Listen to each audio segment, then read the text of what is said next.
السلام عليكم البنات، كنتمنى تكونوا بخير في افضل حال. جيت اليوم نبارطاجي معكم مجموعه ديال لي صابون ديال جميع انواع البشره.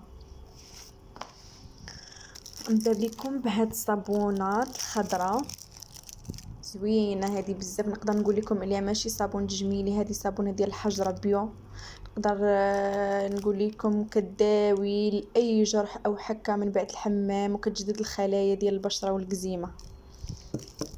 هذه الصابونه ديال النيله معروفه بالخصائص ديالها، كتنقي الوجه، كتصفيه وكتنعم وكتعاون على البقع الا كنتي متبعه شي تخيطمون ديال البقع، كتعاون على لي طاش ولي بوين نوار. بالنسبه لك كنتي كتغسلي بها بصفه منتظمه ومع الوقت كتحل المسام باش يتحيدوا لي بوين نوار بسهوله.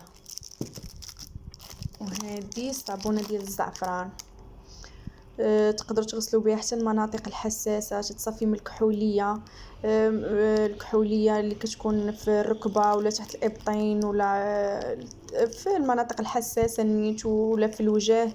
كتوحد اللون، كتعطيك لون موحد.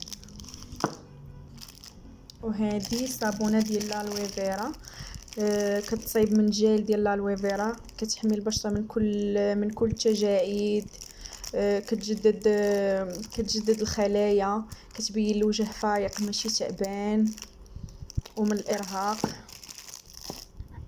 وهذه الصابونيه ديال العكر الفاسي، كتعطي للبشره جمال وصفاء زوينه. هذه ديال العكر الفاسي. اخيرا هاد الصابونيه ديال حليب الناقه، هذه خطيره بزاف للوجه، زوينه. ملي كتغسلي بها هذاك البرودوي اللي كيهبط منها بحال الحليب، هذه تقدروا تقولوا عليها كريم ماشي صابون عادي.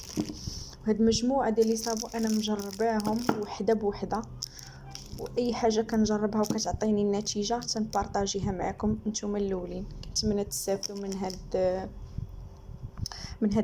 من هاد المعلومات اللي بارطاجيت معكم دابا.